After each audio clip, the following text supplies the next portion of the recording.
Muy buenas a todos, yo amigos.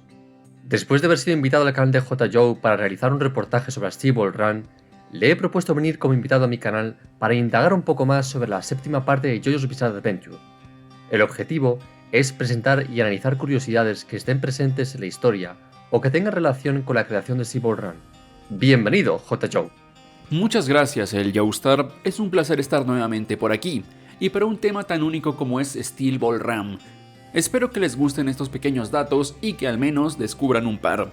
¿Empezamos? La primera curiosidad de la que queremos hablar es sobre la mención de la pizza por parte de Jairo.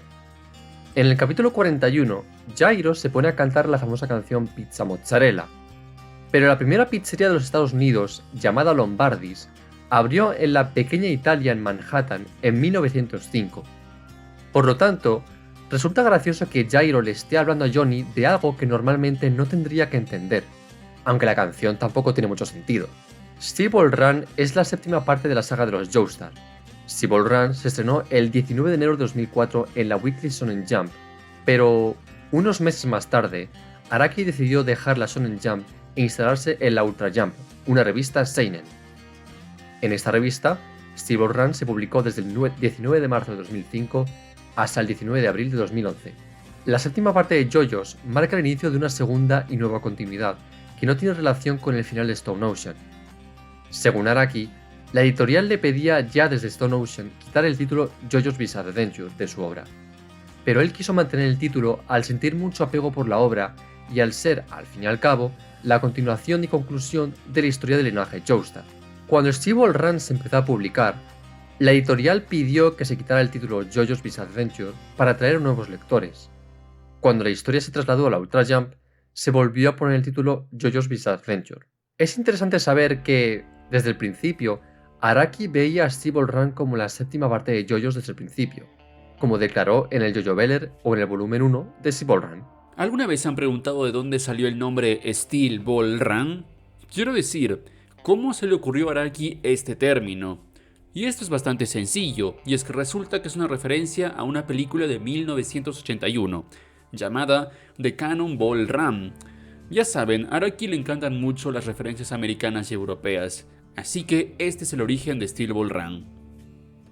Para investigar el paisaje de los Estados Unidos, Araki viajó a América, pero él sabía que no iba a poder cruzar todos los Estados Unidos de un solo viaje como los personajes, así que por eso dividió sus viajes de investigación en tres.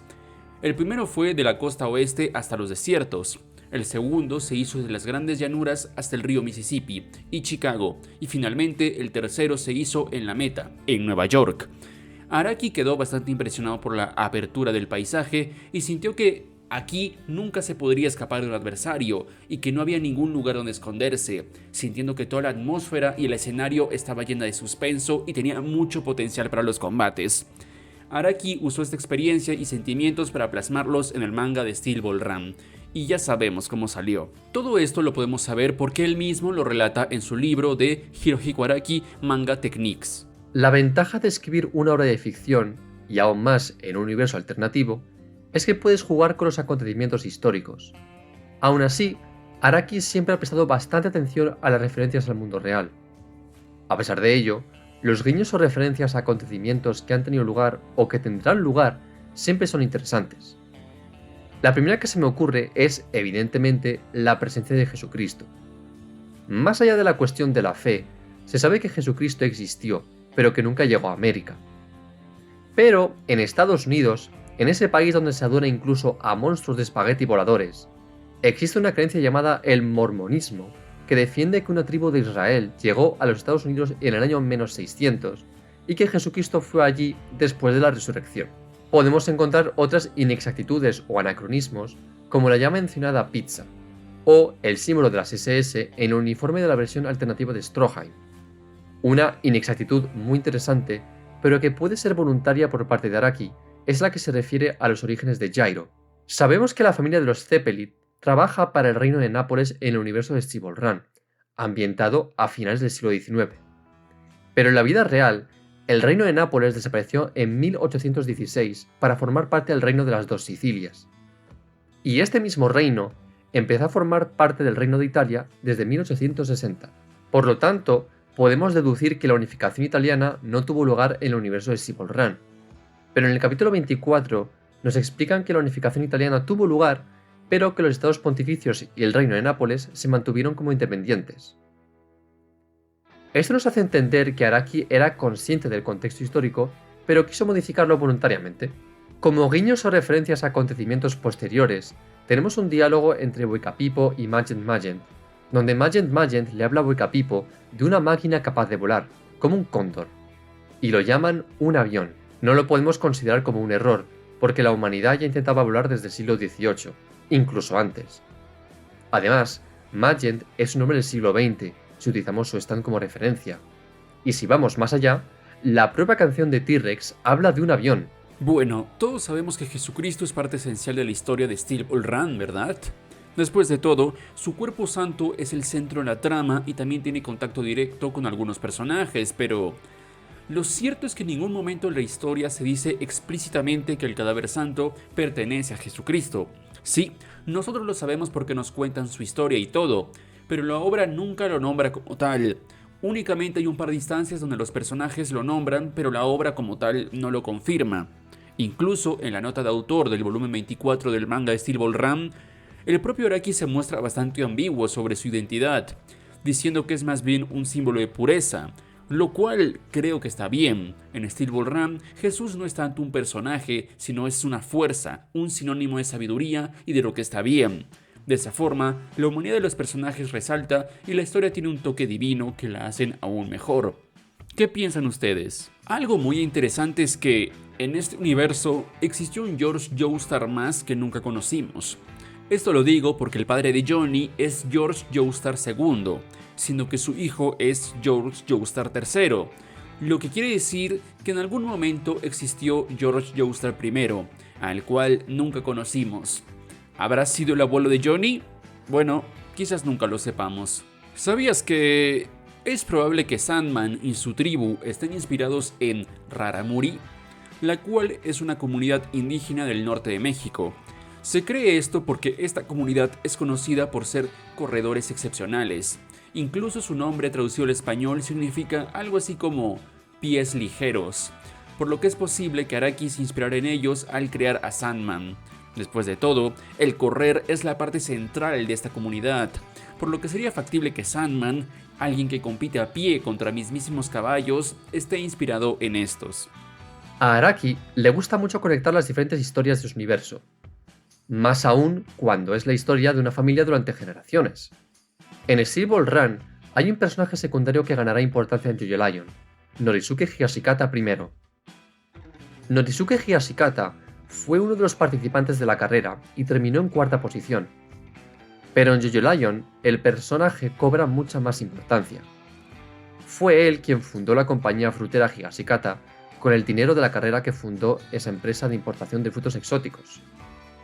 Es esta compañía la que sigue manteniendo a la familia Higashikata 120 años después. Además, Norisuke escribió un libro que relataba lo acontecido durante la carrera. Pero lo que tendrá bastante importancia en JoJo Lion es que al final del libro hay un árbol genealógico de la familia Higashikata.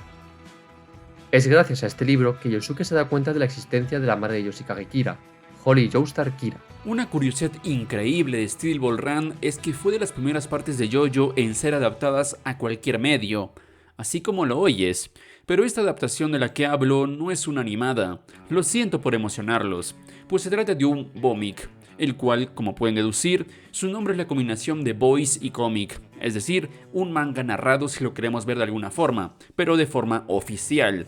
Y es que Steel Ball Run fue llevado a este formato en 2007, donde se adoptó la parte de la primera etapa, pues fue únicamente promocional. Aún así, es muy curioso escuchar las voces de los personajes y lo diferente que suenan a la de los juegos, que son las voces que identificamos al no ver anime. Steel Ball Run no fue el inicio de algo nuevo solamente por la creación de una realidad alternativa. Por primera vez, Araki organizó una exposición de dibujos originales de JoJo's, lo cual es algo poco común entre los mangakas. Para este evento, Araki eligió la ciudad de París, símbolo de esa historia artística occidental que tanto ha enamorado e inspirado a Araki. Del 10 al 30 de abril de 2003, la Galería Audemars Piguet organizó la exposición JoJo in Paris, en la que se vendieron ilustraciones con precios que oscilaban entre 1.500 y 10.000 euros. Todo es una Yoyo referencia. Respirar, el sol, correr. Incluso Araki hace Yoyo referencias en el propio manga. Araki pone en marcha una vez más lo que siempre ha hecho, el eterno retorno, y Steel Run no es una excepción. Ya hemos mencionado los cameos de Stroheim o Abdul, por ejemplo, pero podemos ver en Steel Run la reencarnación de temáticas ya abordadas, la rivalidad entre la familia Joestar y Brando, la importancia y destino de los Zeppeli. Steel Run se puede considerar como una mezcla entre Phantom Blood y Stardust Crusaders, con guiños a las otras partes del universo original. De Phantom Blood tenemos a Johnny y Diego, además del aprendizaje de una técnica de combate enseñada por un Zeppeli, que tiene el rol de tutor. De Stardust Crusaders podemos ver el largo viaje a caballo como algo parecido a la estructura narrativa de la parte 3. Y hay otra cosa que no podemos olvidar. Araki creció con Clint Eastwood, con los spaghetti western de Sergio Leone. No debemos olvidar que la carrera de Araki como mangaka empezó con Buso Poker, un one-shot ambientado en el lejano oeste. Araki, durante su niñez, se quedó maravillado al ver el bueno, el feo y el malo. Yotaro es la reencarnación de Clint Eastwood. El western es, junto a la escultura italiana, una de las principales fuentes de inspiración de Araki. Uno de los rasgos más característicos del cine de Leone son los planos donde se ve muy de cerca el rostro de los personajes. Este recurso artístico permitía transmitir la tensión de la escena, pero también los sentimientos del personaje en cuestión. El western también es especialista en transmitir esa tensión en los duelos, y Steel Run no se queda atrás en ese aspecto. En el tomo 12, por ejemplo, hay una doble página con 3 bandas verticales, el rostro de Jairo, el dedo que activa el revólver y el rostro de Johnny. No hay sonido, no hay diálogos, solamente el movimiento, el silencio. Personalmente, mi película favorita es sin duda alguna La muerte tenía un precio. No os extrañará que Steel Run sea mi parte favorita junto a Stardust Crusaders. Siempre he visto un paralelismo entre la relación entre el coronel Mortimer y Manco y la relación entre Jairo y Johnny. Y hasta aquí el vídeo de hoy. ¡Wow! Definitivamente Steel Run tiene muchas cosas que podemos analizar y sobre las que podemos hablar, aunque sean detalles muy pequeños. Ha sido un placer tenerte como invitado en mi canal, JJoe. Muchas gracias a ti por invitarme. Fue bastante interesante revisar estos datos, ¿no lo crees? Espero les haya gustado y que hayan descubierto nuevas cosas. Nos estaremos viendo pronto. O eso espero. Bueno, pues si os ha gustado el vídeo, no dudéis en suscribiros y dejar en los comentarios vuestra opinión sobre las curiosidades que hemos mencionado o alguna que tengáis en mente y de la que no hayamos hablado. ¡Hasta la próxima!